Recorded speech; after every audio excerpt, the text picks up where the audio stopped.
How we doing, boss? What's going on, man? I'm all right. Hey, bro.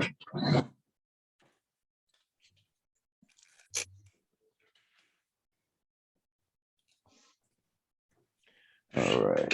Can you hear me okay? Can you see me okay? Everything good on your end from my end? Yes, I can. I can hear you and see you just fine. All right.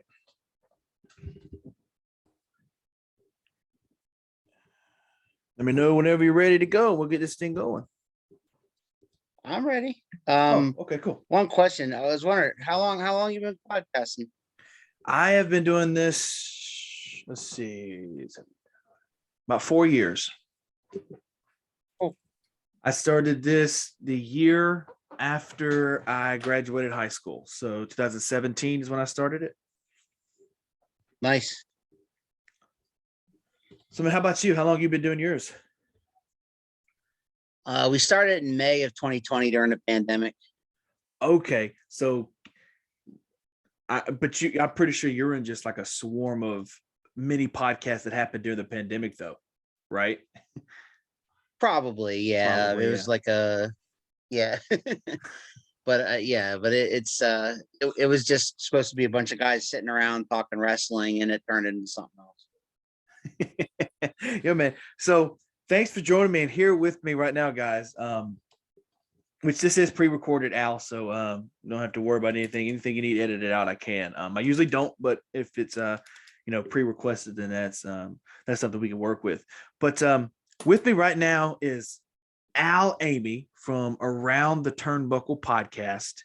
And we're here and we're going to be discussing a few things, but the main topic of the night, or of the day, rather, whichever you're listening, is going to be the top 10 movies of 2021.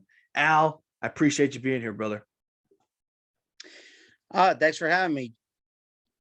So kind of discuss, because you were mentioning before we jumped on here and started talking, that you started your podcast in May of last year, which is during the pandemic.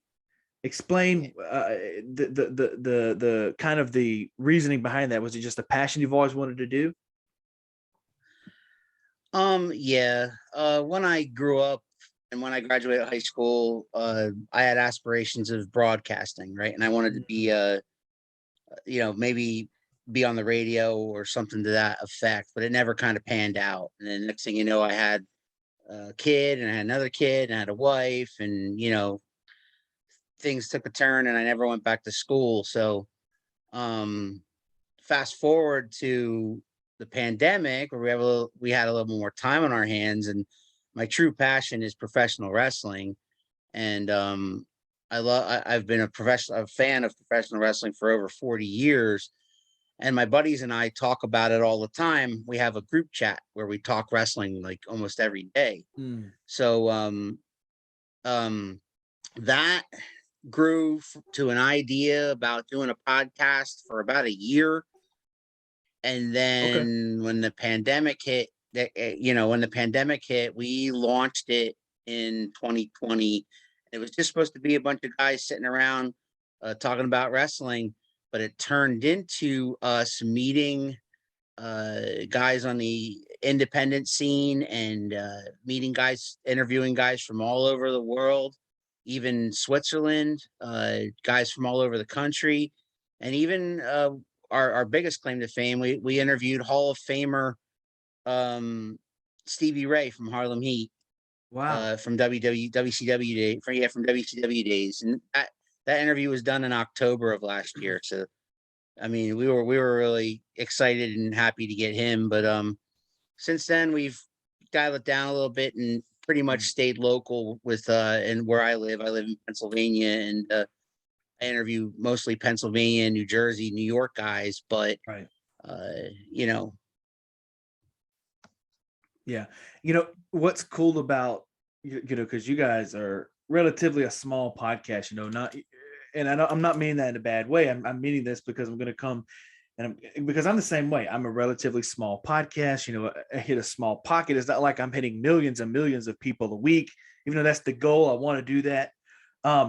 I also had the opportunity to interview a future Hall of Famer, Al Snow. I was able to have him on the podcast a couple of years ago, and using those, it kind of brings bigger names to your podcast. And I know you mentioned that you kind of refrain from that, doing the independent scenes a little bit still, but it's still, still, if you wanted to reach out to somebody, you're still like, hey, look, I had Stevie Ray. You know what I mean? Right. And yeah, and that's kind of the thing, but it became a thing. It became a word of mouth thing. The more guests that I have,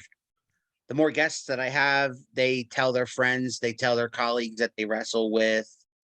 You and I have a mutual friend a mutual person that have been on our podcast, and that's Irvin Legend. Irvin Legend, my good old buddy Irvin, man. That guy, I remember when I first interviewed him, he was doing like just got off of doing a dark match from WWE, and then I was like, this guy just, because Irvin has a different type of thing that a lot of independent people have, and he knows it, and he goes for, because a lot of wrestlers are living the wrestler life and they're cocky, and you understand how that works because you're a wrestling fan. Mm-hmm. You know how wrestlers are. But Irvin just has this stance about him where it's like, you know what? If I'm going to do something, I'm going to be there in the middle of it. And that's kind of how he got his AEW, the dark match. He was just there because they were needing security. And he was like, why not? Why not go be security? And then look what it turned into, him having a match because somebody left. It's cool, but Urban Legend has something. It's amazing how it happens. It's amazing how some of that happens sometimes. Yes. Like if you ever heard of a wrestler named Braun Strowman, absolutely, who wrestled for, he wrestled for WWE for a while, and now he's been since released, but he's off doing his own thing now. Braun Strowman was actually like one of those guys that played security, or he did like little bits that WWE needed him to do while he was like still training and still wrestling on the independents. And the next thing you know, he's on the main roster, and he's wrestling, like doing a program of Roman Reigns and Brock Lesnar and stuff like that. So, it was, sometimes you got to do what you got to do to make it in the business. And Urban Legend, I predict that he will. Yes. The 100%. Work ethic that he has, he'll succeed in this business. Oh, 100. And if it's not AEW, it could be Impact Wrestling. I would advise against him going to WWE right now, just because of how. Oh yes, you don't understand what's happening. I agree with that 100%. And I'm like, I want you to go to AEW because those are the new people, and sure, they may not put you, right on top, but at least you're going to get seen a little bit, whether it be, AEW Dark. And I think that's the thing that a lot of people don't realize is when WWE do their dark matches, they record it, but it doesn't go anywhere unless fans record it. It doesn't go anywhere, so you can't see it. But I think that's correct. That's a positive thing about AEW is they're like, look, we have a lot of people, and so why don't we just do dark matches and just put them up on a free channel on YouTube? They're not going to get the best thing in the world, but at least they're going to get to see wrestling for people that can't afford, to watch it. And I think that's I think that's a powerful plus, because it shows people like Urban Legend and the guy that he tagged with, I can't think of his name off the top of my head, but it shows people like that. And it's like, hey, look, that's good publicity, brother. And it's like, you may not be called to the main roster, but you can just, put that video on there and be like, look, I was in AEW for one night only. He's right where he needs to be. Yep. And I think eventually he will get signed by AEW, and that's exactly where he needs to be. I know he had dreams out from the interview that I did with him, and I'm sure he told you on your show that he he always had dreams of being in WWE. But if this is the route he takes to make a living doing what he loves, well, then God bless him. Well, look, I think everybody's ambition is to go to the WWE because they're the top dogs in the business. But if you look at it statistically, no one should go to WWE anymore. I mean, I don't know what is right now. I don't know what has happened, Al. And I'm pretty sure I don't know what the fuck has happened with. It's just all of a sudden it's got into the culture, and now they're like, oh look, everybody's doing AI. Why don't I do AI? Why don't we do CGI? I don't understand what's happened to it. And I wish it would go back to, because I didn't grow up with the Attitude Era, and and severely depressed about that when it comes to wrestling, because in my opinion, that was the best era of wrestling, period. I grew up in the, Absolutely. the early 2000s. Like I started watching it like 4. Yeah, So that would put 2002. So John that Cena and Randy Orton. 100% Edge and all those good people like that. But that was still good wrestling as well. And I think it kind of dropped out maybe around 2012, maybe a little earlier. I think it's because the older that Vince gets, he gets more out of touch with his audience, and all he's trying to do now is try to maintain control. Well, here's my thing. Vince is getting older, but I think his mindset is getting younger for some reason, because all the older people I know, man, they're dead set on what they want. And he is like, no, we're going to do all this. He's changing everything, when you would think that he's got to be pushing 80 now, that he would just be setting his mind like, no, we're going to do it old time wrestling. We're going to do it 1970s style. You just would think that, but it's going the opposite way. I also think that ego wise, he doesn't want to just step down and let someone take over, because then if it fails, then he'll in his mind he'll think that it was his fault, like that he left the business. Well, but honestly, him leaving the business would be the greatest thing for WWE. Sure, it would be the absolute best thing. They need to get John Laurinaitis out of there, get Bruce Pritchard out of there. They need to get those people out of there, because those are the ass kissers for Vince McMahon. They will do anything in their power to make Vince happy. And they need to get it out of there. They need to there's plenty more guys need to get out of there, but those two are the main ones. And but you would think how, because Vince Sr. gave it up for Vince Jr. Vince Jr. bought it from his father. So I would think along the lines that Shane would end up buying it from his father. But it's like Vince is like, or Stephanie, but it's like, nope, you're not getting it. It's mine. And I'm like, you're kind of being a little bit of a prick there. I understand it's your business, but you weren't given, you weren't given, you know what I mean? Like, what if your father would have been that way, And that kind of leads me to, I've kind of stopped watching. Me too. WWE. I don't watch it at all. I don't watch it at all anymore. That's why I've been going all these independent shows and getting my pro wrestling fix that way, and meeting these guys and like becoming friends with some of these guys and rooting for them. Like I would love it if Urban Legend got a contract. That'd be awesome. Yeah, I man, it's even got to the point. I think AEW or All Elite Wrestling, whatever you guys want to refer to it as, it has some great wrestling on it. But I will agree with one of my heroes in the wrestling business, Jim Cornette, that there is some goofy stuff on it that is WWE related and needs to stay off. If they're going to be a legit wrestling company, they need to stop. They're not going to stop looking at what what their predator is doing, because why would you? You're in a business where you're going to fight tooth and nail for each other. But they need to stop doing what they're doing, because obviously they're bringing in more viewers in wrestling than WWE is doing. So obviously they're doing something right. My co-host is my Jim Cornette. He loves Jim Cornette, listens to everything Jim Cornette says.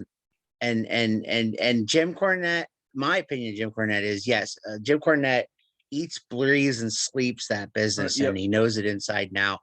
But there are some things I don't agree with him. At times, but I'm with him 100% on AEW. It's got some great wrestling, and there's even some great storytelling at times. Like right now, currently with CM Punk and MJF, that's cold. I mean, that's cold. Like Al, I want to stop you right there. I want to stop you right there. I want to mark out a little bit. I want you to mark out with me as well. How damn perfect is this CM Punk and MJF feud going right now? God, I mean, it is. It's cold. But here's my thing. Here's what I'm worried about. Everybody has wanting to see MJF go one-on-one with CM Punk, but they're doing it now. And I don't want,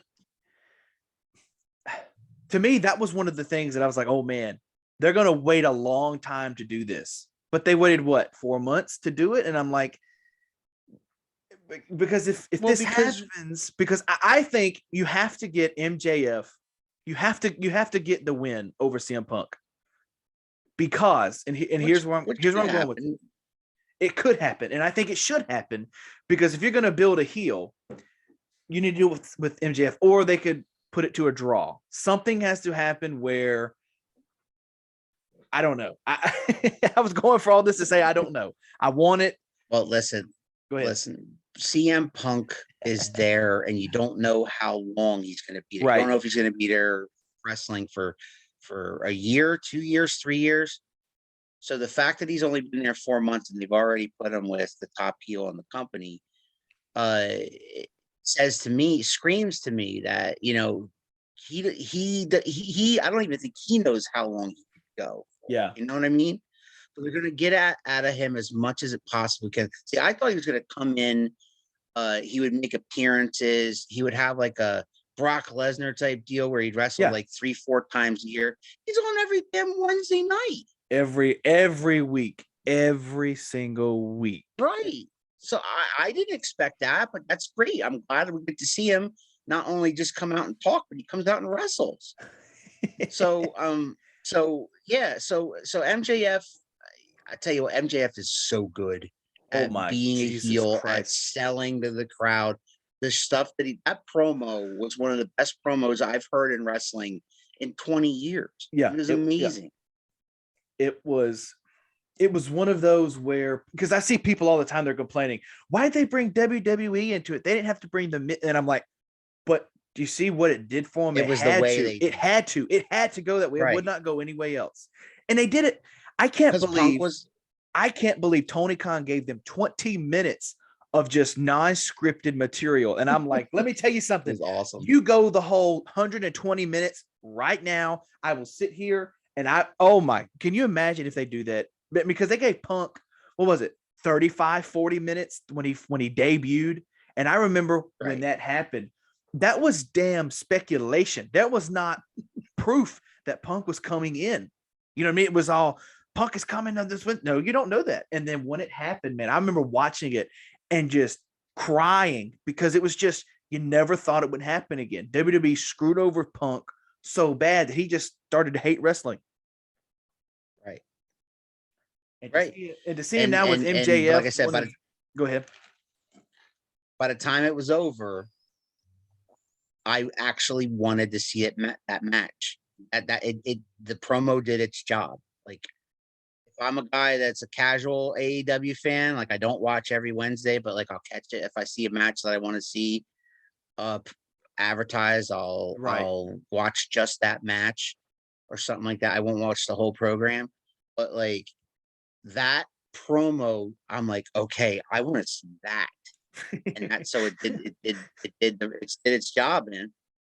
Yeah, I think it's done its job and more because MJF hasn't really, sure, he's gotten the spotlight a little bit, but I think this is his time to shine. He did that stupid musical crap that he did with Chris Jericho, which, no hate on Jericho. Jericho's my all-time favorite wrestler of all time. I think he beats out Ric Flair for me.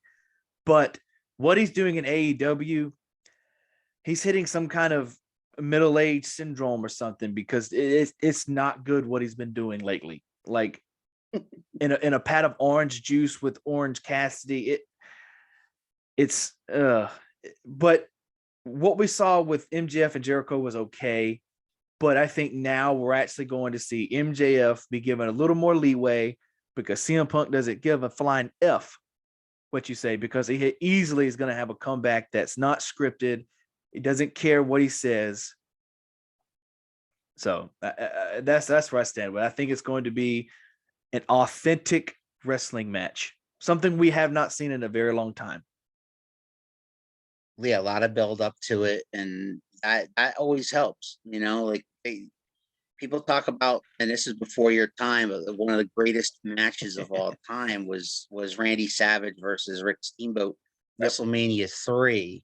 And I'm old enough, buddy, to have watched that one live. Yeah, it was WWE's actual first ever pay-per-view. Right, was WrestleMania 3. WrestleMania 1 and 2, you had to get on a closed circuit, but you had to go to an arena or a movie theater that was showing it. Right. But WrestleMania 3 was available on a thing called Viewer's Choice, and that was before pay-per-view. And but it was available at home, and my mom got it for my birthday. It was my 10th birthday, and I was always a big Macho Man Randy Savage fan. But the lead up to that match, him trying to end his career by jumping down off the with the ring bell on his throat, and he crushed his larynx, and he was out for 6 months, and then they brought him back, and that buildup made the match even better, despite the fact that they actually went out there and wrestled a clinic, and then on top of that, they had 25 or 26 2 counts, and it was so it's like it was amazing, and that's what they're doing with MJF and CM Punk. And I think they could have the build up. I think they could have a legit feud too. I think it could go on for multiple matches. It doesn't have to be just one. Well, that's the thing. That's what I'm trying to tell your boy. That's what I'm trying to tell your boy, the Professor, and guys like Jim Cornette. This doesn't have to be just one match. This is something that people are going to want to see. So that's why I think maybe MJF will win with chicanery, because that kind of keeps it going. You know what I mean? Like, he wins the match. They go out there, they have an amazing match, but MJF wins with some kind of chicanery. And then that has CM Punk come out on Wednesday and says, oh, so this is how you beat people. You know what I mean? And then they could do another match where Punk wins, let's say. But then afterwards, like, MJF and his cronies are attacking him. So then they have 1/3 and final battle where there's nobody allowed in the ring, some kind of stipulation where it's like a cage match or something like that, where they end the feud. So you have it. So I hope we at least get it 3 times. That's all I'm trying to say. No, I agree 100%. And I think now is a great time to be a wrestling fan, because now I think we're legit seeing WWE versus WCW 2.0. I don't think it's going to have the same outcome, but I think it's a great time now to be a wrestling fan, because you're seeing something that only happened, in the mainstream era once in a lifetime. When there's 2 companies both putting out product that a lot of people watch, it always makes both companies better. Yes, 100%.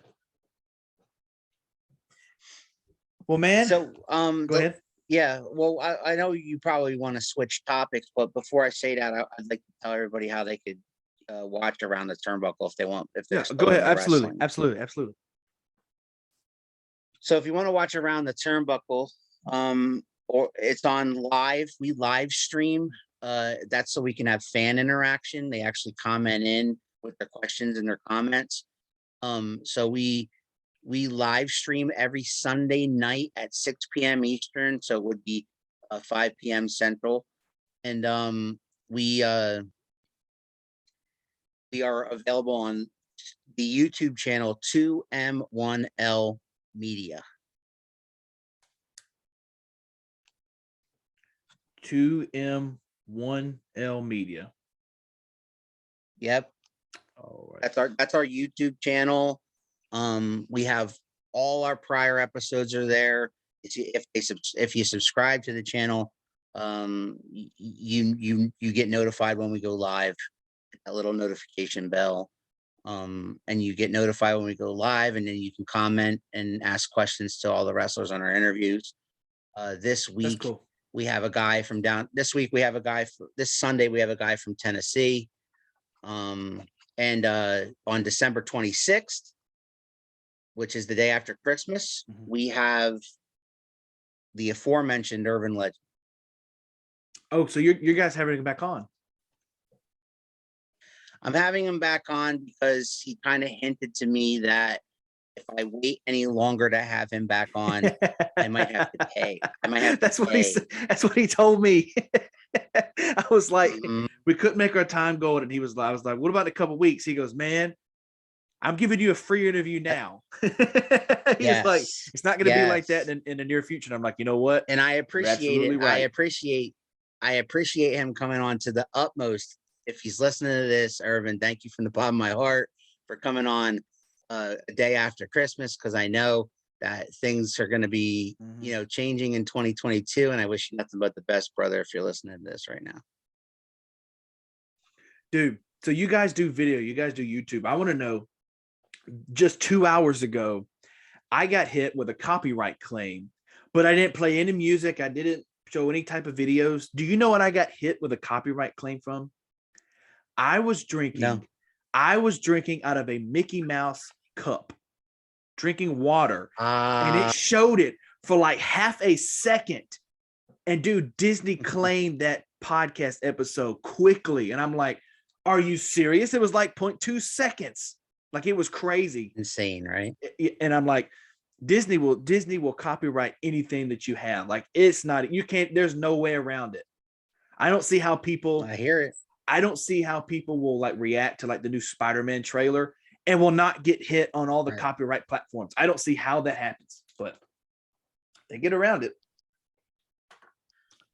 Yeah, they get around it by showing. It's kind of like Botchamania. You ever watch Botchamania? Sometimes. So, all right. So Botchamania, what they do is they show wrestling clips that are copyrighted by those companies. Right. But they get around it because they show it in a different way, a different angle, with a with a border or things like that. So there's loopholes right with YouTube. And I don't use any music that's copyrighted. I don't use any visions or any propaganda that's copyrighted. Like, we're completely organic, so that I fly under the radar when it comes to YouTube. Right. You know what I mean? Smart. It's smart. And I've never had it in a year and a half. I've never had a problem with YouTube. But it's the easiest way for anybody, like, for my family to tune in and things like that. It's the easiest way for people to tune in. And I do podcasting too, which is just audio on the Anchor app and things like that. But that's about other stuff. Like, I know I love the fact that your Hodgepodge podcast is exactly that, because you could talk anything from wrestling to movies to whatever's on your mind at the time. Right.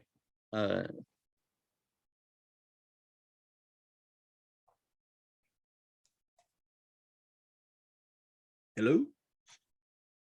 Are you there? Oh, I'm here. I was like, it just got silent all of a sudden.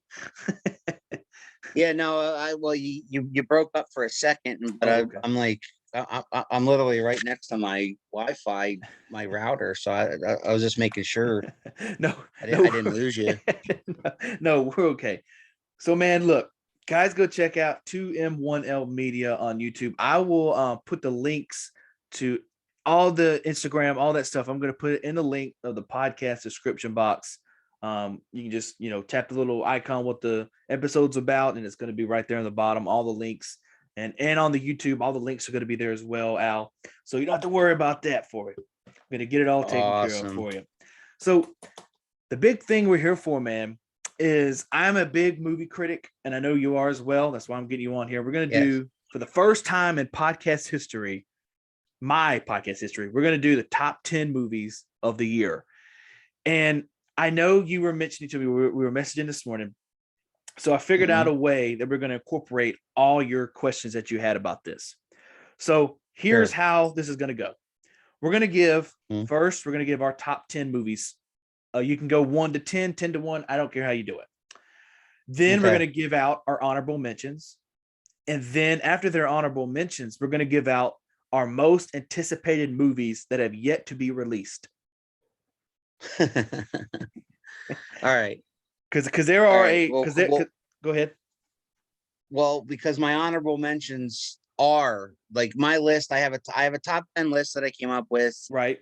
And then and my honorable mentions are all movies that haven't been released yet. Okay, that's fine. Or if they have, I haven't seen them yet. Okay, that works. So go first. I want you to go first, Al. Are you going to go? I'm going to go in descending order. I'm going to go from 10 to 1. How do you want to go? You can go 10 to 1 as well. It doesn't matter. No, I'm going to do whatever you're doing. Okay. So fine. It's your show. So if we're comparing lists, so you want me to do all of mine and then do all of yours? No, we're going to go back and forth. You We're give gonna go your back and 10. I'm forth. going to give Okay, my gotcha. 10. All right, so my number 10, I put this in here basically because of nostalgic reasons. I am a big fan, and I always was a big fan of The Sopranos. And The Mm. Sopranos did a movie recently called Many Saints of New York. So I stuck it in my top 10 and realize, everybody, that this is top 10 movies of this year, okay? Not like top 10 of all time. Because if it was top 10 of all time, Many Saints of New York wouldn't make it. But Right. Many Saints of New York is the Sopranos movie, and it's available, I think, on Hulu or Netflix, right? I I think think it's it's Netflix. HBO. Oh, you're right. It's HBO Max. The Many Saints of New York, and it had a great cast. The storyline isn't all that great, but they had a great cast, and having Michael Gandolfini play his play Tony Soprano as a young Tony Soprano was genius. And if you don't know, um, people watch this movie thinking that it's about Tony because that's what the show was mostly about. Mhm. But the Many Saints of New York is not about Tony. It's about the Moltisanti family, which is Christopher's family. Mm. And because the actual word Moltisanti means many saints in Italian. So Mm. Moltisanti of Newark, Many Saints of Newark. That's why it's called that. So if you look at it that way, if you look at it, it's the story of the Moltisanti family, not necessarily of Tony. It's just that the Sopranos are mixed in there, but it's mostly a prequel to that series, which is near and dear to my heart. So I stuck it in my. Cool. I've never seen The Sopranos. I know a little bit about it. I've never seen it. A lot of people are talking about it, but I'm just like, I've been upset over overhyping stuff. So I'm like, maybe I just should just not watch it. Like the game, like the Game of Thrones. I've never seen it, but I think people overhype it. Oh, that's sacrilege, Dylan. That's sacrilege. I know, sacrilegious. I know. The Game of Thrones. I'm with you. You know, Sopranos. Okay, I get it. It's not for everybody, but Game of Thrones, man, come on. That you can't not watch the Game of Thrones.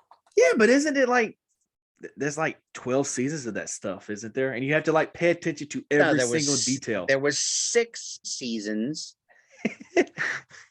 which is binge watch worthy over the Yeah, holiday sure. season. It's good. You're good. But Okay. what's your number 10? My number 10, I actually just watched this the other day, and I was very apprehensive about putting a documentary on here, because I don't think they're considered movies to some people, but I said, screw it. I put it on here, and I put Clerk. And this is the Kevin Smith documentary that just came out. I think you can buy it on Amazon. And I'm a giant Kevin Smith nerd. I love everything Kevin I'm Smith with you. I love everything Kevin Smith puts out. His stories are great. His podcasts are fantastic. And the documentary, it's long. It's about 2 hours, something like that for a documentary. But let me tell you something, man. I have read every Kevin Smith. Kevin Smith has like 12 books or something like that. I've read every book, Mhm. and I still learned a lot from this documentary. It goes from his childhood to, it even goes into, which I found very interesting, the failures that he had in his career, like why he kept making movies even though they failed. Like most people would have quit or they would have went another direction, but he's like, no, I'm Kevin Smith. This is the way I do my movies. And then it went into, how he started. He was the very first podcast to ever exist with Smokecast. And it went to that, and it went into how he started writing comic books for Marvel. I mean, it was a brilliant and well done documentary. And I would recommend anybody that's a fan of movies or Kevin Smith in general, just to watch it. I mean, it's a very fascinating watch. I actually saw an advertisement for it because I have Amazon Prime. Mhm. And I've been meaning to check it out because I'm also a fan of his. I watched right from Clerks, right from Jump Street. I remember the first Clerks, and I remember thinking that was, I was thinking to myself, did he do that with a home video camera? But it was brilliant. And then what from where he was then to what he became is pretty Right. cool. And he's a Jersey boy, and so am I. So there's a little bit there. There you go. But yeah, huge respect, mad respect for Kevin Smith and everything he's done. Yep. And I can't wait for Clerks 3 because I know they're working on it or Oh, they they're are. in post production. Yeah, did you know that? No, I didn't, because I remember Clerks 2. Yeah. I remember being nervous about watching Yeah. Clerks 2 because it came out, but Clerks 2 was damn good as well. It wasn't as good as the first one, but it was really Yeah, good. no, they're releasing Clerks 3 in 2022. I don't know when. Oh crap! But he's in post production right now. Cool. And everybody's back from the first two movies. Everybody, Rosario Dawson, Jeff Anderson, everybody's back. Man, Dante, of course, all of Dante's ex-girlfriends. Yeah, so yeah, they're everybody's back. So it's gonna be fun. It's gonna be cool. It's gonna be fun. All right, man. What's your number 9, Al? All right, number 9, I have Vacation Friends, only because I wanted to mix it up as far as genres go. I didn't want to stick to just this, that, or the other thing. Mm-hmm. But if you haven't seen Vacation Friends, John Cena is probably the worst actor of all time. But when he does a comedy, Right. there's something about that. Like, I don't know if you saw Cock Blockers. Yes, I did. But Cock Blockers was hilarious. And then I figured here he is in another comedy. So I figured let him check it out. And I watched it one night with my wife, and we laughed so hard we were crying at most of the funny parts. So Vacation Friends, highly recommended if you want to just chuckle for a couple hours, because you will do that. It is hysterically funny and fast. Okay. Really fast as far as, because I don't like a comedy to just drag on. It's got to be 90 minutes for me and be done. Yeah. You know what I mean? Yeah. No, I agree 100%. Yeah, that's my number 9, Vacation Friends. I actually started Vacation Friends, and it wasn't like I didn't just stop it to stop it. Like, I was actually doing some things, and I just never picked up from where I left off. But you mentioned that it was is it as funny as Blockers is what you mentioned. So Blockers, I cried laughing at it. So I'm actually, and I like Lil Rel Howard anyway. So I mean, it could be a funny one. Yes, yeah, he's funny. And and if you've only seen the beginning of Vacation Friends, it gets better and better as it goes on, and it gets pretty zany, pretty wacky, and at the end, it ties it all together. So it's really okay. It's really worth your time. I'll definitely go back and finish it. I've been meaning to. I just other stuff has thought about, and I was like, I forgot about that movie when you said it. And I was like, when you mentioned it, I was like, yeah, I need to go back and finish it. But my number 9, and I know this is going to be, I have a lot of controversial movies on here just because I think and I don't agree with people that say this is the worst Marvel movie. I also don't agree it's the best Marvel movie, but I have Black Widow at number 9. Okay. Now, it could be bipartisan because I think Scarlett Johansson is the most beautiful woman that's ever walked the face of the earth. Sure, I could be biased on that, but I just think, I don't know if we needed a Black Widow story, like a movie story. I don't know if we needed it, but I think it tied everything together of Black Widow dying in Endgame to what's happened now. And I think because it did introduce a big villain in Black Widow. I don't necessarily agree with the change of gender, but I do think it answered a lot of questions you had about Black Widow. And I think that was kind of the main point about it. But people said it was the worst Marvel movie. I don't agree. I think it was okay. It was definitely better than Captain Marvel. But yeah, number 9 would be Black Widow for me. I'm a big fan of Marvel movies, but not as far as comics go, I'm a DC guy. So I lean more towards the DC, but like the only real good DC movies, and that could be a whole nother discussion. Yeah. Lately has been like the one I like the Wonder Woman movies. They did them pretty good. Those are well done. And what's that? I said the Wonder Woman movies; those are well done. I enjoyed those. Oh yeah, because they're done Marvel-esque. You know what I mean? Sure, yeah. By that, it kind of took a page out of Marvel and kind of did it that way. But and then as far as Batman goes, the Dark Knight trilogy, the Christian Bale Yes. one, like all that, those three are pretty good.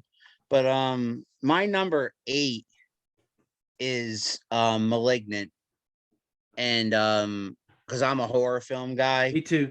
But And, I have never seen I I had hot- have not seen Malignant though. I'm a big horror fan, but for me, horror has just gone downhill so much in the past couple of right, years. and I agree, and that's what I liked about Malignant. Okay. Malignant, although has horrible ratings and has scored a low, scored a low Rotten Tomatoes or whatever, if you want to believe those guys. But I liked Malignant because the story was different. It wasn't like every same old horror film. There wasn't a. You were thinking the whole time you were watching that there's some kind of demon, and like it's a possession movie or something. And then when you realize what it's really about, which I will not give away because I hope you watch it, is when you realize what it's about. Once they explain what's really going on here, you're like, holy shit. You know what I mean? And then you have that holy shit moment. That's what I liked about it. I liked that it creeped me out the entire time. And then on top of that, had that holy shit moment, which, like you said just now, most horror films don't have anymore. Like Halloween Kills. That was a big letdown because everybody was expecting what it was, and that's what it was. And see what they made the mistake of calling Halloween Kills, and I'm a big Mike Myers guy. Mm-hmm. They made the mistake of calling Halloween Kills Halloween Kills. They should have called it Halloween Ends Part 1. Yes. All that movie was doing was setting up the final movie. And I will say this here. Halloween Kills is in my honorable mentions for that reason only, that it was in no way, shape, or form was it going to make the top 10. It was no. But I put it in there because the only reason they set it up and they released it is because it is setting up for the final Halloween movie. That's all they're doing. Right. It was a spacer between Halloween from 2018 to Halloween ends or whatever. Yeah, Halloween ends next year. Next October. That's all it was doing. But I appreciated that fact of it, that it was doing that. But it got shit on. I mean, it did on so bad. It was, and it wasn't the worst Halloween movie. It wasn't of the whole entire series. It was not the worst one, but it was not. I was super stoked and excited to see it, and then once it was released, I was like, man, it was okay. It was okay. It was all right. It was a stinker though. All right, what's your number 8 then? My number 8. And we have not done any type of, I don't know what your list is. You don't know what mine is. I went the horror route as well for number 8. And I put Old on here because I am a big fan of M. Night Shyamalan. And this just had a cool plot for me was, they get on an island and they all of a sudden start aging. And you don't know why, you don't know how. And this movie did it for me. I think it was very well done. I can usually guess the ends of what's going to happen in a movie, and I did it for this one because M. Night Shyamalan always has these twists in his movies, like signs that was light or water, whatever it was for that. But this one for me, I was actually very, very surprised at what was happening in Old, and I really enjoyed it for that fact. Well, are we brothers separated at birth? Because Old is my number 7. Okay. For all the reasons you just said, I'm a huge fan of M. Night. I always have been. He's a Philadelphia guy. He's local. Most of his movies are set in Pennsylvania, not this one, of course, but I've always been a fan of his movies, and I've had to see his movie just because it's his movie. It did not disappoint me. No, it was good. I wouldn't say fantastic, but it was really good. It was, it kept my attention the whole Well, I time. mean, it's coming off of The Visit. Remember The Visit, which was like, was it last year or the year before? Was The Visit the one Uh, with the two kids and they went to the grandparents' house? Yes. Oh, Yes. I forgot about that movie. Okay. That movie was great. That movie was a little better than Old, I think. And I think, if people have The Visit in their minds from the last time that M. Night had a big major hit, and then you go see Old, you're like, well, it's pretty good, but it's not as good as The Visit. You know what I mean? Yeah, but altogether, Old was really, I thought was really well done because it was good. It was well it was done. nothing that I could have ever thought of. Let's make a movie where this guy, they just start aging. I think that's very cool. But it's from a book. Okay. I looked that up. It's not like an original thing that he came up with. Oh, But okay. it's from a book, but the twist ending is him. Okay. Because he has to have that. The original book doesn't have a twist ending, but of course he had to have a twist ending. But that twist ending, but did you see that twist ending? That exact twist ending happened because you can always guess. I think this is what's happening. No, I did not. But, no, you're right. And it was fantastic. The ending was fantastic. You're like, holy shit, this has been going on the whole time. I'm with you. Like I said, like you said, it was one of the first times where you couldn't predict his twist ending. Yes. Signs was a little disappointment for me because you're like, really? They could have done this crap the very first 15 minutes, really? But right. My number there wasn't an instance where they got wet. My number 7, and there's 2 movies on here that I was a little nervous about putting on here because I don't know if it stands up to the other ones. But the reason I put number 7 on here is because it surprised me of how good it was. And that's Free Guy with Ryan Reynolds. I was expecting it to be a dumb, stupid Ryan Reynolds comedy movie. But in actuality, it was actually a very cool, because I'm a big fan of Ready Player One. And all this was a comedy version of Ready Player One. And I enjoyed it. I didn't enjoy it as much, but I still enjoyed it and was like, whoa, I did not expect to enjoy that at all. And that's the only reason it's at number 7. I wasn't going to put it any lower. I could have put it at 10, but I think it was a little better than Black Widow. So number 7 is Free Guy. I'm gonna save that for later because that's also on my list. Okay, it's a little higher. It's a little higher up for all the reasons you just said. But okay, and we'll talk. I'm gonna go to my discussion with it when you get to yours. Right. I'm on number 6 then. Yes, that's right. And 6 is the Steven Spielberg version of West Side Story. And there's a little backstory here. When I was a kid, the original West Side Story musical was something that my grandmother and I used to watch together. All right, multiply, and she passed away in 1990. Multiply that times Steven Spielberg, which is my all-time favorite director.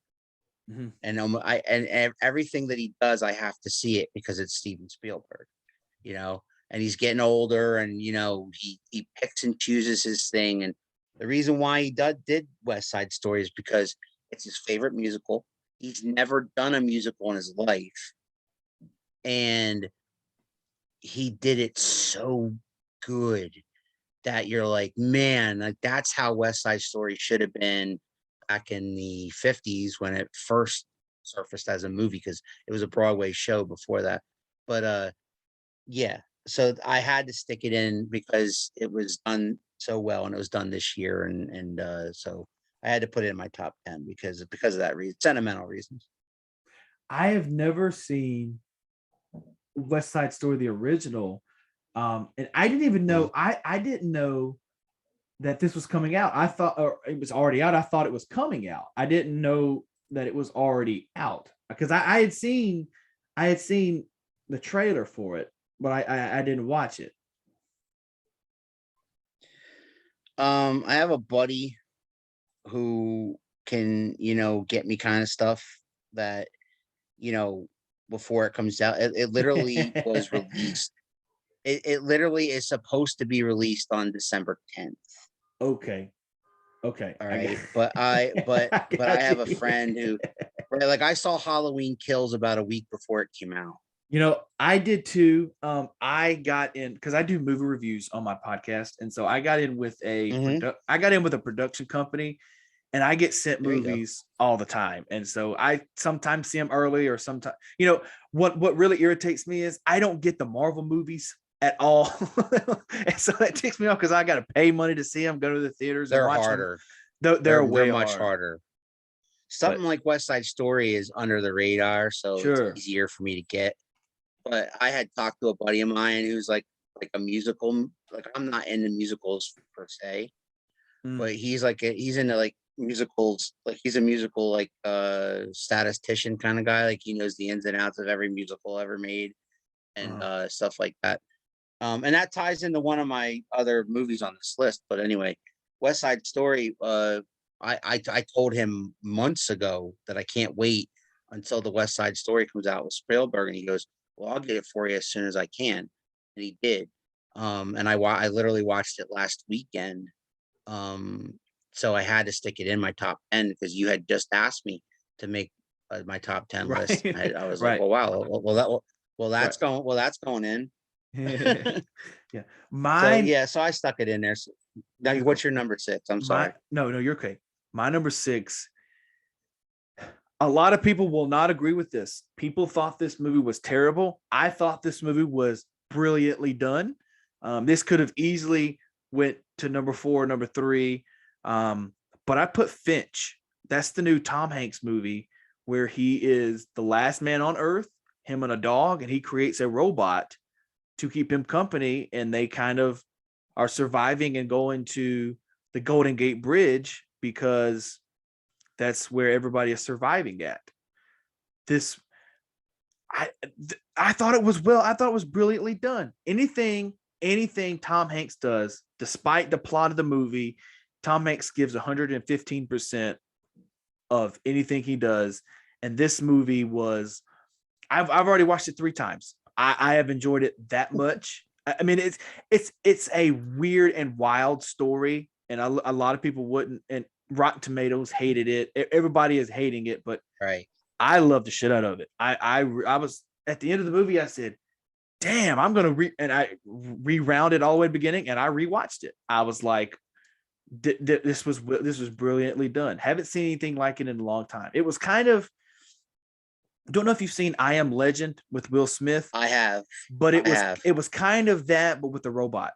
Real, honestly, and they were just not chasing zombies. But I enjoyed the crap out of it. Based on your review just now, I'm gonna check into that because I was on the fence about whether or not I wanted to see it or not. And I love Tom Hanks just like you do and most people do, but I was on the fence when I saw the trailer for it. I was like, I may or may not want to watch that. I don't know, And dude, I cried at the end of it. I cried at the end of this movie. Don't give away the ending because now you're gonna make me watch it. No, exactly. That's my point. I want you to watch it. But I cried at the end of this movie, and I'm like, why am I crying over a stupid? Like it's crazy. Right. I was like, why am I crying at this? There's no reason to cry at it. But I thought it was really well done, though. Excellent. All right, my number 5 is Zack Snyder's Justice League, because at the beginning of this year, when they announced that was coming out, I was excited because the original Justice League was so terrible, and I was upset. Yeah. So what Zack Snyder did is he went to more backstory with the Flash and Aquaman, and right. So there was a little bit more backstory into everybody, and it made the movie like over 3 hours long, but it was freaking awesome. And everything that he did to improve Justice League, that's how Justice League should have been done in the first place. So I had to stick it in there because I love DC so much versus Marvel. And there's no slight against Marvel. It's not like I hate Marvel and I won't go see a Marvel movie because I do. But I love Batman. I love Superman, and they haven't really gotten much love lately. Like Affleck as Batman hasn't turned many people on, but like but like, and I'm excited about the Batman with the dude from Twilight, but I'm not Pattinson. I'm not I'm skeptical. I'm gonna have my expectations really low because we're talking about the dude from Twilight. But so it can only, so then if it's actually really good, then at least, Right, I have right, my right. Yep. expectations low just in case it's good. But I stuck in there because Zack Snyder did a freaking phenomenal job redoing that movie and adding all the stuff that he added, and it just it's what Justice League should have been. So that was my number 5. I did not enjoy the original Justice League. I did watch the Zack Snyder. I was not a fan of it as a lot of people were. I thought it was good. I thought it was 10 times better than the one that was released before. But a 3-hour movie just kind of topples me over a little bit. I'm not gonna lie to you, but I thought it was good. I didn't think it, for me personally, I didn't think it was top 10 worthy. But I thought it was good though. So what's your number 5? This is the other one that I was like, this should not probably be here, but I just loved it this much. And this is a Netflix movie, so guys, you don't have to pay unless you got a subscription. But I'm gonna put The Guilty on here with Jake Gyllenhaal. 2 reasons. One, I thought this was the best call center 911 emergency call center movie. They've done plenty of them. I thought this was the best one they've ever done. And 2, it kept me on the edge of my seat the entire time. The plot was good. The twist at the end was good and no one expected it. And Jake Gyllenhaal is an underrated actor, and I think he stole the movie with this. This was fantastic. Not a not a lot of people are gonna agree with that, but I thought it was a really, really, really great movie. I definitely been meaning to check that out. I haven't yet, so I'm gonna definitely check that out then if that made your top 5. So for this year. So yeah, I'm definitely gonna check that out. I have not seen it yet. So but I am a fan of his. I mean, he's always really good actor, and most of his movies are pretty good, pretty enjoyable. So I'm gonna take your word for that one and check that one out too. All right, what's your number Number 4, 4 Al? for me, number 4 for me is a movie called Tick Tick Boom, and it's available on Netflix. And I just literally watched it this morning. And the reason why was because I had heard about it for weeks, and I'm like, I already had a top 10 mapped out for you, but it jumped up to my top 5 of this year because of the story that it tells. Basically, it's about a composer named John Larson, who wrote the Broadway musical Rent, which had a 12-year run on Broadway. You might have heard of it. Rent, right? Basically he spent 8 years writing a musical. 8 years. So he Wow. was, I think he was around 22, fresh out of college when he first started composing. He started writing things, and he worked for different companies writing jingles and things like that. And then he worked on this musical for like 8 years, and they tried to sell it on Broadway, and even Stephen Sondheim liked it and things like that, but it was a totally different musical than Rent. It was something called Suburbia, which was about like aliens and shit. And so, but the music was amazing, right? Well, then he sacrifices friends, he sacrifices his relationships, he puts all his blood, money, time, sweat, tears, like, and everything into this thing, and it doesn't make it. And he gets a real hard lesson in the world of Broadway and in the world of writing in general, is that, even if people like what you did, you're never going to make it. You can never stop writing. You know what I mean? You can never stop working. You never stop being creative. If you want to make it as an artist, whether you're a writer, whether you're an author, whether you're a composer of music, you can never stop writing and be prepared for a lot more failure when you hit that one success. And the sad part about this whole thing is the movie is basically his life story of that 8-year period. But the sad part is when Rent actually got bought and when it went on to Broadway and it finally made it, he died opening night, the night that it was supposed to premiere on Broadway.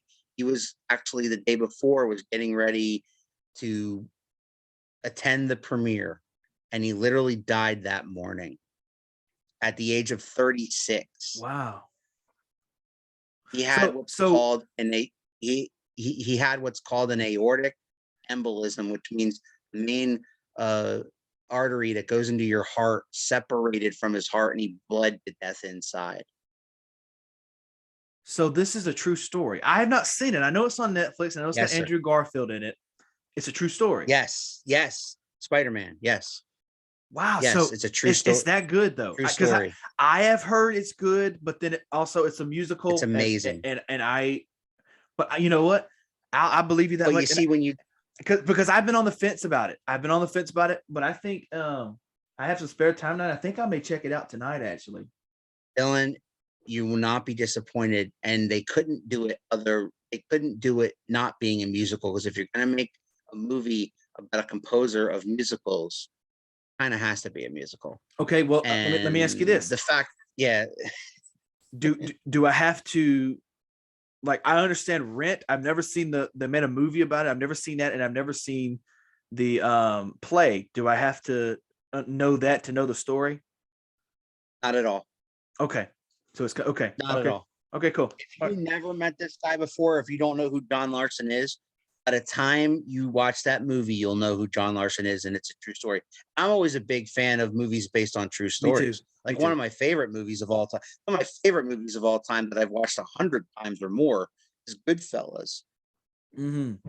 Partially because that was based on a true story. Right. So, I mean, I love true stories, and that, it's kind of a biopic of him. And I trust me, I don't know. I didn't know who wrote Rent until I saw it. I will. I was smart. I will check it out. I would definitely check it out. I may actually watch it tonight.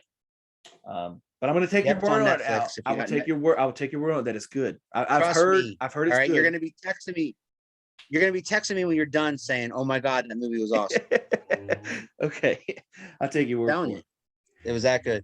I mean, I should have put it number one, but because I literally saw it this morning, I didn't. My number one is obvious, but I'm not. But what I'm saying is number 4. I put it in my top 5 because it deserves to be there. But I mean, I literally just saw it this morning, so I couldn't put it number 1. Wow. Okay. Wow. Number 1. That's all right then. I guess that's a definite. That good. That's a definite It's that watch. good. I'm telling you, it's really, really good. It's thought provoking. It draws out emotions. It tackles a lot of it tackles a lot of society problems that still exist. It existed more prominently in the 90s, and you being a 90s baby, right? It should hit near and dear to your heart. The entire movie takes place in the 90s. Okay. So it's got a little 90s flavor to it too, also. I will definitely check it out, and I will text you, and I'll let you know whether I liked it or not. Because if I wind up not liking it, I'm probably not going to put this episode up. Joking. My number 4, and this is a doozy because a lot of people are like, really? When I was telling my brother what my top 10 was, he was like, "Are you serious?" But yes, I'm a big nerd. So my number 4 is Godzilla versus Kong. Now, before people hate on me, I did not like the story. I thought the Mega Godzilla thing was kind of stupid, but I love Godzilla and I love Kong, and I think the they did the Sea of Monsters or something, whatever that new Godzilla movie was called. And then they did Kong Skull Island, and I thought both of those were Right. beautifully. They were fantastic. They were beautifully done, and to see two mega monsters come together to fight one another for, I don't even really know what they were fighting for. I guess he was the top king, but at one point there was this part where one of them was getting their ass whooped. And I was like, oh my God, it's the end of this monster. And then kind of the big doozy for me was how they come together at the end. And I'm like, what the fuck? This did not have to happen for this movie to be great. So, but it was number 4 because of the hype that I had around it. And I actually thought it was I thought it was a beautiful movie. The CGI was fantastic. I thought it was a great movie. Just had its little doozy parts. But what movie doesn't? My son, my 11-year-old son, is a huge fan of Godzilla and or King Kong. So anytime they make anything, I showed him some of the older movies. He really likes the Peter Jackson King Kong. But when this movie came out, he's like, we gotta see it, we gotta watch it, you know what I mean, blah blah blah. So I figured, we watched. I watched it with him. I'm not as big a fan as you are, but I watched it with him and I enjoyed it. I enjoyed it. Not enough to put it in my top 10, Right. but I enjoyed it. I did enjoy myself just being a casual fan of that of those movies. But he was in his glory. He was like, this is the greatest movie of all time, So yeah. All right, you're number 3. What's that, Al? my number 3 is just came out recently on Netflix, and it's called Red Notice, and it's got Yes. Dwayne the Rock Johnson, it's got Ryan Reynolds, and it's got Gal Gadot. How can you go wrong, right?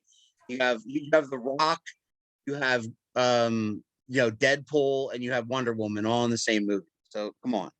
But I watched it with my expectations low because I was worried that, okay, this is too much star power, I'm going to hate it, right? And it's going to be too cheesy or whatever. It was freaking awesome. Yeah. It was a Jack. You see it? Oh, dude, yes, I saw. It's not in my top 10 because honestly, I forgot about it. But Yeah. no, it was. Oh, you forgot about it. You want to put it there? Would you put it there? Yes, I would. I would take out probably. I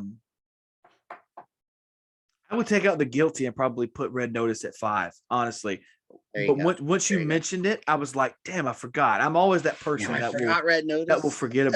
It was good though, man. It was like exciting. It was fun for a Netflix movie because Netflix. Yes. They are very bad at for some reason. They're fantastic at making TV shows, but they lack in a lot of different categories making movies. I don't know what it is. Usually special effects. Usually they don't spend a lot of money on special effects, but this had all that too. But here is what surprised me the most. I expected Dwayne Johnson to do the Rock shit. I thought him I be the superhero, but it was not that. Like you probably got one thing that was, when he was hanging on the bridge and he was lifting himself up. That was probably the only superhero thing that The Rock did in the movie. And that surprised me greatly. Right. I don't know, but I don't know if I like Dwayne Johnson doing comedy because I think he's a funny guy, but I think once he's reading and going over, comedic lines, I kind of think that he pushes it too far. That's my only breakaway from the movie because if you're watching Ryan Reynolds in a comedy, you're going to laugh. And Al, that ending to Red Notice, did you see that coming? Because my mouth was agape when I saw that.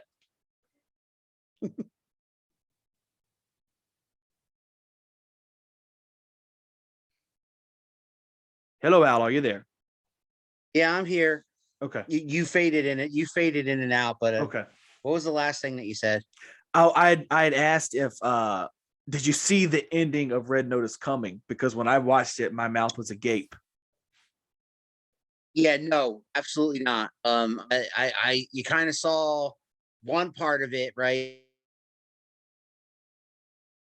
And you're like, so it was a twist, which was pretty cool. Yeah, so I really enjoyed that. I really enjoyed being like, same thing with you. I was like, what the F? You know what I mean? Yeah, yeah. I almost said what the F the same time that Ryan Reynolds does in the movie.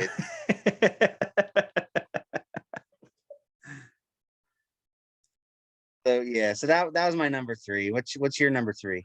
My number 3, I'm gonna switch this up. I'm gonna put my number 2 at number 3, and I'm gonna put my number 3 at number 2. Because sitting here thinking, my number 3 is Shang-Chi and the Legend of the Ten Rings, the newest Marvel movie that has come out. The reason it's so low, or it's so high up on the top 10 list, is because one, this movie had a lot of action in it to be a Marvel movie. You usually, there's quite some dialogue in it, but this movie you probably couldn't stop the movie for 15 minutes and there not be an action scene. I mean, this movie was full and it was a fantastic storyline. I think they do great with the like Black Panther, being that a black led movie was one of the most amazing Marvel movies they've ever created. And I think they did the same thing. Oh yeah, it was awesome. I think they did the same thing here with Shang-Chi or Shang-Chi, however you say that. I think they took the Asian culture from it and they made it fantastic. And I mean, and it's Marvel, so you can't hate the Shang-Chi. It's a great introduction for the newest Marvel character, and that's really all I got to say about it. It was amazing. Well, I'm not gonna lie, I haven't seen it yet. But from what I heard from my friends who I trust when it comes to Marvel movies, that they're recommending that I do. So I will eventually. And owning Disney Plus, it's now available there. So Yes. I'll be checking it sooner or later. But yeah, from what I heard, it was pretty damn good. So I definitely gonna check that out. My number 2 is your aforementioned Free Guy. I thought Free Guy was awesome. I thought Free Guy, I laughed my butt off the entire time, and I'm a big nerd for Real Player One, when especially being an 80s kid like me, and Real Player One, when the I told you before I love Spielberg, but then you have the DeLorean is the dude's car.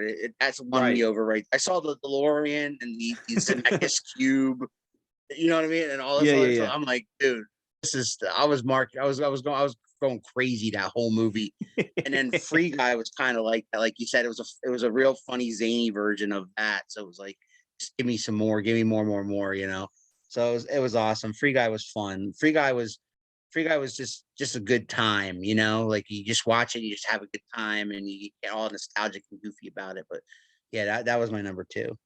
But the thing about Free Guy here was it was kind of cool to see them go into a different direction as a video game character, realizing he's just a person that walks by in a video game and makes himself the biggest star in the video game.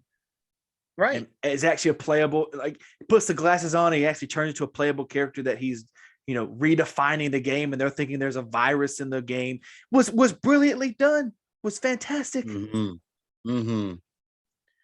both of those movies, both Real Player One and Free Guy, live in a world where, like, basically, like, the virtual world is more important than the real world. You know what I mean? Yeah, and I think non-video game players or nostalgic players or whatever, they would not understand these movies, I don't think, because there's a lot of confusion with it.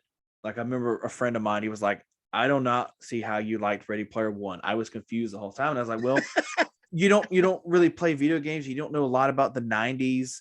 Like, so yeah, I mean, it's Free Guy is the same thing, but I think you could enjoy Free Guy a little bit more than you could Ready Player One. Because it's funnier, and Ryan Reynolds makes it funnier. Well, and they don't go too far into the realm of, let's bring the Iron Giant into this thing. Let's bring the DeLorean, so yeah. But great choice. I could have put Free Guy farther down, but I think, which takes the number 2 spot, in my opinion, the Suicide Squad beat that out 100%. Suicide Squad, brother. I was not a fan. I'm glad that they redid it. Me too. And here we go again with the John Cena. John Cena was great in this. I don't necessarily I don't agree nor disagree. I'm neutral about your claim that John Cena is a bad actor. He's not good, but he's not the worst, I guess you could say. He's kind of mutual. But I thought it was kind of terrible in the new Fast and Furious, which is why that did not make my top 10 or my honorable mentions. But yeah, John Cena in this as Peacemaker was fantastic. Idris Elba was great. You had the Margot Robbie great. But the one thing that took it from me was Sylvester Stallone coming in. I thought that was brilliant. But the whole movie was great. I was not a fan of the Will Smith one. I thought that was kind of dopey, a little boring, if you ask me. I was like, that's a little boring. Yeah, and Jared Leto's Joker. I'm not a huge fan of Jared Leto's Joker either. I'm not a comic nerd, so I don't understand what happens in any comics. So I thought they kind of made the Suicide Squad, the one with Will Smith, kind of gothic. And I don't know if they kind of went that way in the comics, but I didn't like it. But this one, I enjoyed 100%.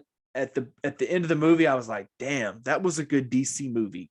And that's bad to say because DC, they make some good movies, here and there. They have a lot of misses, but there's a few times where they have hits. But Suicide Squad was definitely, it made top 2. So, not much to say else about Suicide Squad. It was fantastic. Great story too. And my number 1 of 2021, I anticipated from the beginning of the year, and I could not wait until it came out to see it, and I have seen it 3 times. Wow. And that would be Ghostbusters Afterlife. My expectations were extremely low. But you also got to remember that I'm an 80s kid, so the original Ghostbusters is like one of my favorite movies. Mine too, 100%. And that's one of those things where you either love that movie or you're like, you could live without, you either get Bill Murray or you don't. That's the point. Yeah. And then you fast forward, they should have called this movie Ghostbusters 3, but I understand why they didn't. Okay. I understand it. Because of the fact that if you call it Ghostbusters 3, that implies that the characters from Ghostbusters 1 and 2 will be in there. And you see the trailer and you don't see them anywhere. Right. And then you're confused. You know what I mean? Then you're confused and you're like, well, why is freaking Paul Rudd in there? Like, what does Paul Rudd have to do with anything? So you see Paul Rudd and you're like, why is Paul Rudd being chased by one of Gozer's dogs or whatever? So like you're you're wondering what the hell's going on here. And then you're wondering who these freaking kids are. And then when you find all that out, and then when you find out what the whole movie's, then you're like, I cried during this movie, man. Really? I did. I cried. And I'll tell you, it's not a spoiler to tell you that the moment I cried when the little girl is shooting the ghost with the thing at the end with the proton pack, and there's an extra hand that helps. Okay. So that's without giving a spoiler right there. When I saw that extra hand come and help her hold the proton pack, man, I lost it. I freaking lost it. Okay. And my sons are with me making fun of me. What's wrong with you? I'm like, you don't understand. You don't understand at all. But yeah, that's my absolute number 1 movie of 2021. Okay. Now, I have not seen it for the reasons that you mentioned earlier. Mm-hmm. Ghostbusters is one of my favorite movies of all time. So and you're worried. And yeah, because I'll tell you why. The movie that did it for me that makes me worried every time is Dumb and Dumber. Dumb and Dumber was one of my favorite movies of all time. They released Dumb and Dumber 2 like 2012, 2013, and it was a stinker. Mm-hmm. And it made me hate the first one so much, which is unfair. But with this one, I feel the same way. I'm scared because I'm like, man, Ghostbusters 1 has such a tiny piece of my heart a little bit that this is going to come up and it's going to kill. Because Ghostbusters 2, take it or leave it. It was okay. Yeah, you're right. Exactly. I'm with you. But I was there. But you went to the theaters, paid money, and saw it 3 times. And listen, this is very important. I'm a cheapskate. Understand? Yeah, me too. Okay. So for me to have paid to see this thing 3 times Right. is saying something. I always judge a movie on if it was a direct to Netflix kind of thing. I always judge a movie on whether or not I'll see it. I would watch it twice within the same like week or so. Okay. If I want to see it again that badly, then it was a damn good movie, right? That's how I feel about TikTok boom, tick tick tick tick tick boom. I want my wife to watch it with, right? Because I Really? watched it Okay. alone. All right. Whereas if it's in the theaters, I judge it as to would I pay money to go see it again? And I have paid money to see this thing 3 times. Would you go a fourth? Exactly. Oh yeah. So I mean, my so- wife will. Well, we're getting close to Christmas now, so my Right. wife won't let me go see it a 4th time. But but honestly, dude, if somebody said to me, somebody called me right now and said, "Hey Al, you wanna go see Ghostbusters? I haven't seen it yet." I'm like, "I'm your man. I'm in." It was awesome because I saw it the second time I saw stuff that I missed the first Yeah. time. I'm not, you know what I mean? And it's one of those you're a fan of Marvel movies, right? And Yeah. one of the cool things about Marvel movies is they have that extra scene at the end, Yeah, like a post-credit scene. post-credit scene. Ghostbusters Afterlife has a post-credit scene. So Paul Rudd does not take anything away from the movie, which I enjoy. He's actually Paul a Rudd. minor character. He's actually a Really? minor. Really? The trailer makes him look. I know. Right. The trailer makes him look like the star of the movie. He's actually minor. Okay. He is. He So- doesn't take away from it at all. So a person that's a fan of the original Ghostbusters, you would tell me to watch Afterlife. Yes, every Ghostbuster friend that I have begged me to go see it before I saw it because they saw it when it came out. I didn't see it the opening Right. night.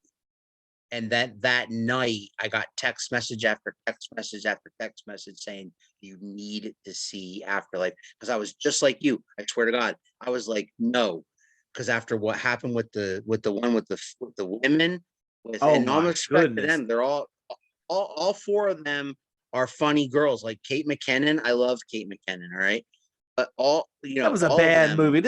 are Stop praising it. That terrible. was a goddamn terrible movie. It didn't even need to. But it's what not I'm even telling worth you what's is printed on it. this movie erases that out of your head. Like they pretend that movie doesn't exist. You understand? So this is a direct sequel from the third one, somewhat. This is a direct sequel from the second movie. Yes. Okay. Of course, albeit it's 30 or 40 years later, but it's It's still a direct sequel. correct. You find out what they've all been up to. You find out what's going on, and you find out, quite obviously that Gozer is fit to make a comeback. Okay. I'm gonna take your word on it. I'm gonna go see it. Trust me. I'm gonna go see it. Trust me. My number one. You're not going to be disappointed. Yeah, what's your number one? My number one. You can watch it now on HBO Max. Before I tell you what it is, the reason I picked this movie because I am a giant Will Smith fan. Watch every movie Will Smith comes out. I've seen them all, probably numerous times. I knew nothing about tennis. I knew nothing about Venus or Vanessa Williams, but Venus and Serena. Mm-hmm. King Richard on HBO Max is the greatest movie I have seen in probably the past 2 years. This movie is unbelievable. And this is coming from someone that doesn't watch sports other than wrestling. I knew nothing about it, but because it had Will Smith in it, I had to at least pay my dues and respect the man and watch it. And man, I have watched this numerous times. This movie is 100%. Really? This movie is fantastic. It has a little bit of the tennis. I mean, sure, it has tennis in it, but you're looking at the man Richard, which is their father, and you're looking at this dude was beaten because he was trying to show his kids that you don't let anyone talk you down. And this is not a spoiler because it's a true story. There's a point in the movie, man, where they want, excuse me, I'm getting over a cold. There was one, whoever, Venus was going, they wanted her pro. And they're like, look, she has a $4 million contract for 2 years right here. He goes, no, she's worth 10 million. And you're like, oh my God, he's going to ruin it for himself. And so they said, you're risking her going pro over 6 million when you already have 4 million, which is 10 times more than what you already have. And he goes, yes, I know what my daughter's worth. And then it goes on to the end. And then she signs like $100 million contract at like 14 years old. And I'm like, holy crap, this movie was beyond what I'm putting it as. It was unbelievably good. Well, obviously, because it's your number one. It was unbelievable. I'm telling you, dude, we were brothers separated at birth because King Richard's in my honorable mentions. I haven't seen it yet, but Okay. I'm basing that based on the trailer. Right. I'm basing it based on the trailers. Yeah. Now, because I am a big sports guy, but I also love Will Smith, and I'm thinking to myself, there's no way that movie can be wrong. So that's why I put it in my honorable mention.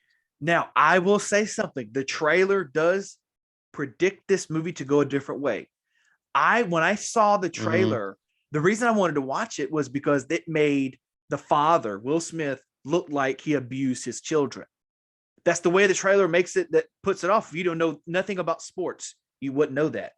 And I watched it. I said, oh my goodness, Will Smith as an abuser. This is going to be a different role that I've never seen him do before. I'm definitely going to watch it. And then when I watched it, because yeah, go ahead. Oh, well, seriously, because if you know anything about Will Smith personally, I mean, his kids are his world, Right. And then when you get in there, you're like, oh, that's not abusing children. It has nothing to do with the abuse of children, which he doesn't even abuse in the movie, which the trailer predicted in a way that I thought was going to be good. But then I could have been disappointed and said, what?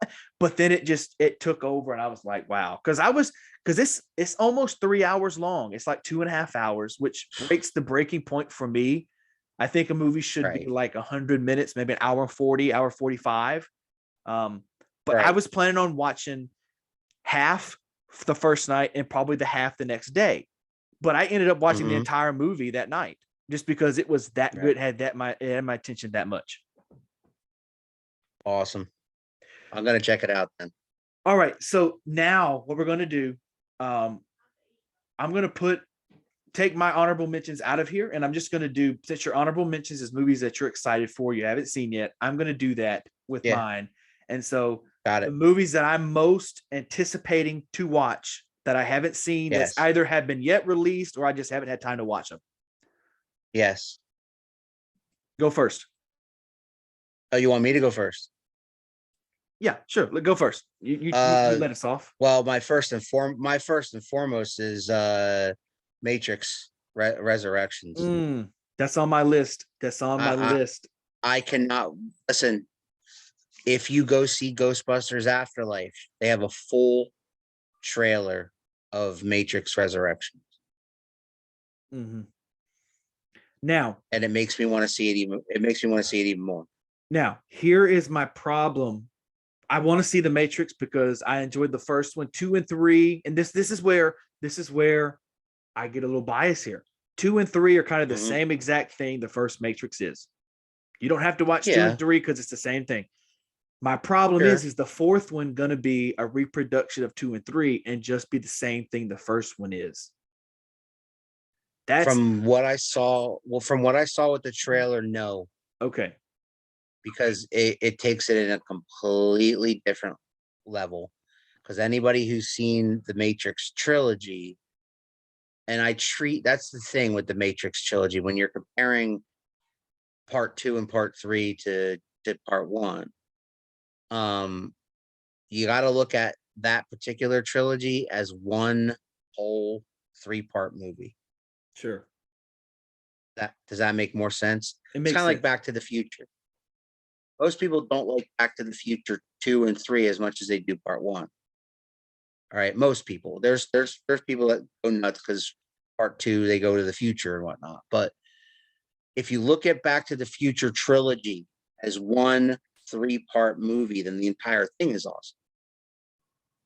Okay, I see that, because I'm gonna rewatch the trilogy before I watch the fourth one, just because I'm anal about that stuff. I have to watch them in order. Yeah, and they just the continuity's there with the 3 of them. They were made relatively close together. It wasn't like they're 5 years apart. Some trilogies are 5 years apart, and then the actors will visibly look different or older.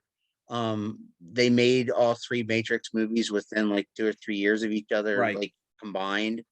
So all the actors and actresses involved, like, to tell the story that they were trying to tell, it had to be 3 movies. Now, this whole thing with Resurrections is somebody who's a fan of the Matrix, bought the rights to make another one, got everybody involved except for Lawrence Fishburne, of course.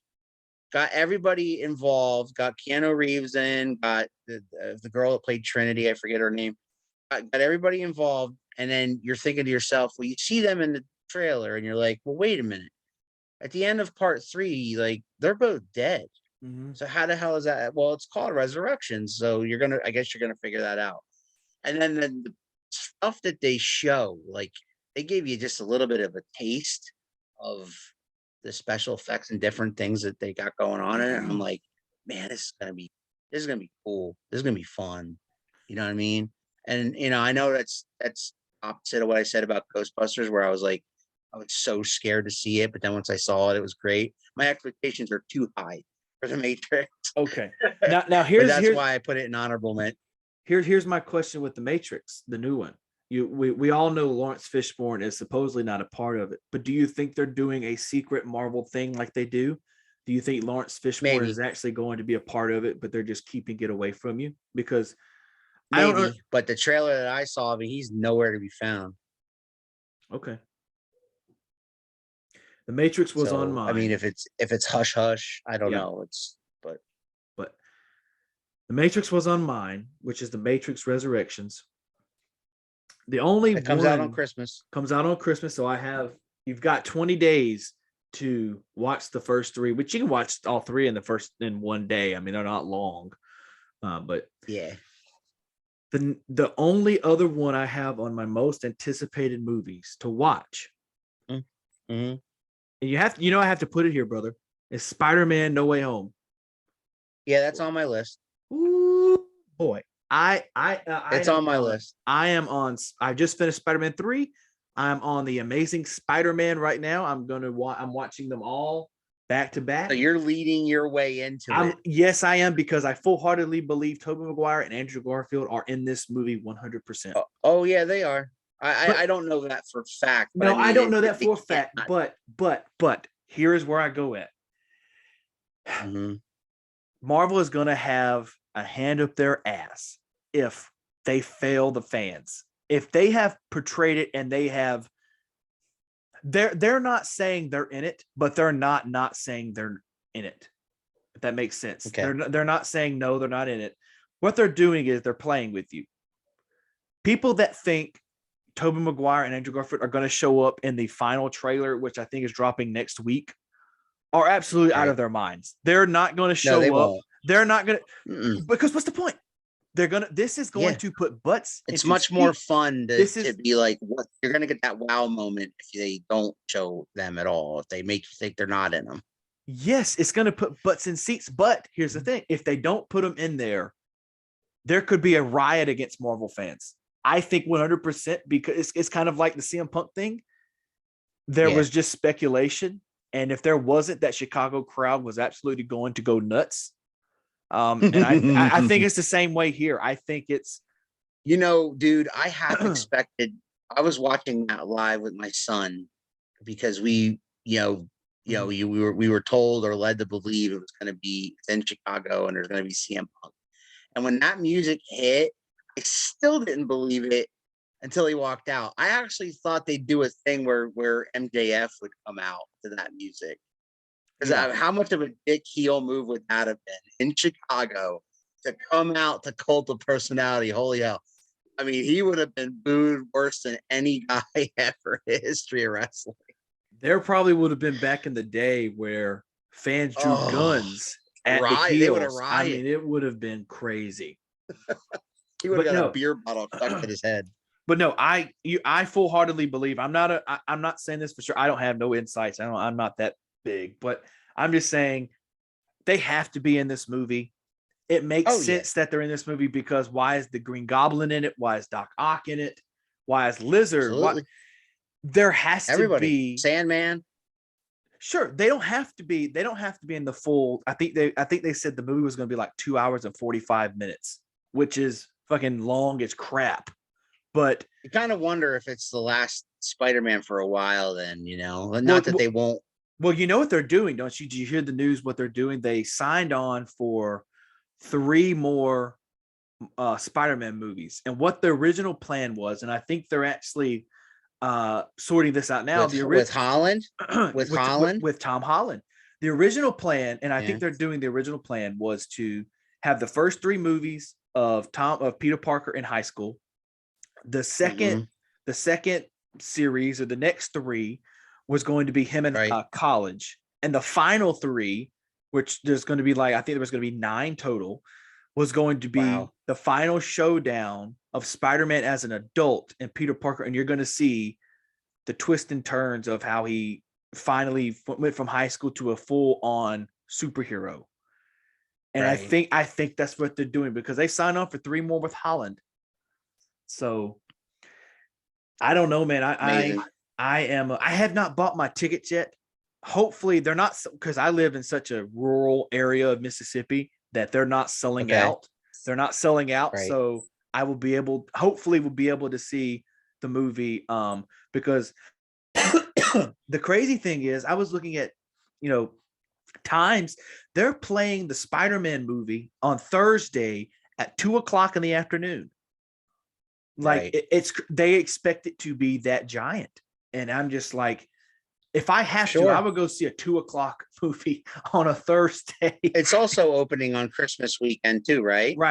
Right. And that though you want it. It's up against the Matrix. Right. Or the Matrix is up against Spider-Man. Oh, I'm telling you right now, the Matrix is gonna do good, but I think Spider-Man is gonna overblow it out of the water. It's not gonna do Spider-Man. It's not going to do Spider-Man. You could have freaking Dwayne Johnson in a new Matrix. It's not going to overdo the Spider-Man. I'm sorry, it's not. No, you're right. You're right.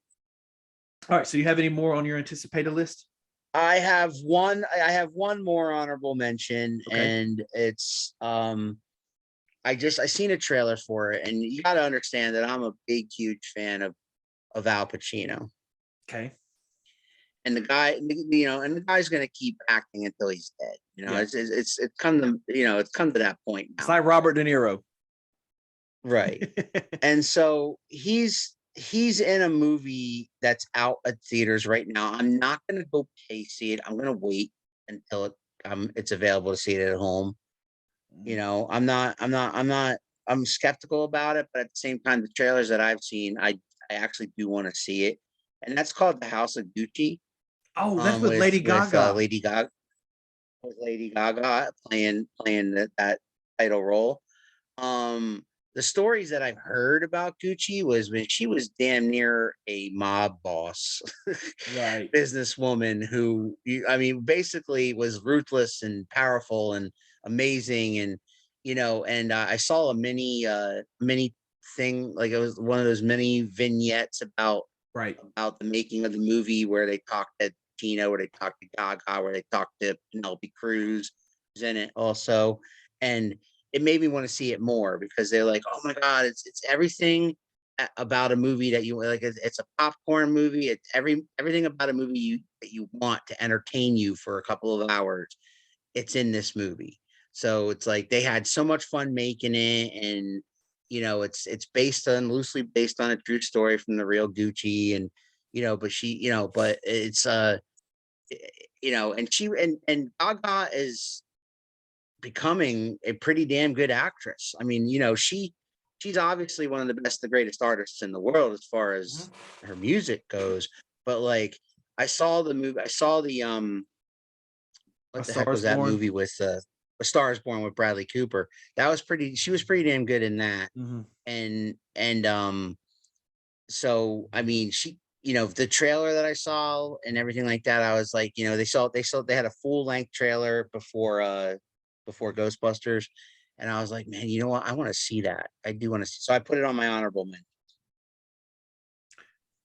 Well, Al, is there anything else you would like to talk about before we end this podcast? We've been going on about 2 hours. We could talk all day if we Well, wanted to. somebody said that. Yeah, somebody said to me, "Oh, I need you for about 45 minutes to an hour. We're good." No, man. I had a blast, man. I could talk movies with you all night or whatever. I had a blast because you and I seem to have the same kind of taste, similar taste in movies. So, we could talk all night about movies. But man, I had a blast being on your show. Absolutely, brother. Cool, man. I am coming up with some new ideas because obviously my audience ranges, and obviously I do, movies, and music is my main passion, but I do movies and basically anything that I feel that is interesting, I will do it. But people and the fans and the audience seem to love anytime I do any type of music or actor, anything like that. And so I'm coming up with some new ideas, and you're going to be the first on the list, and I will pass out all the information.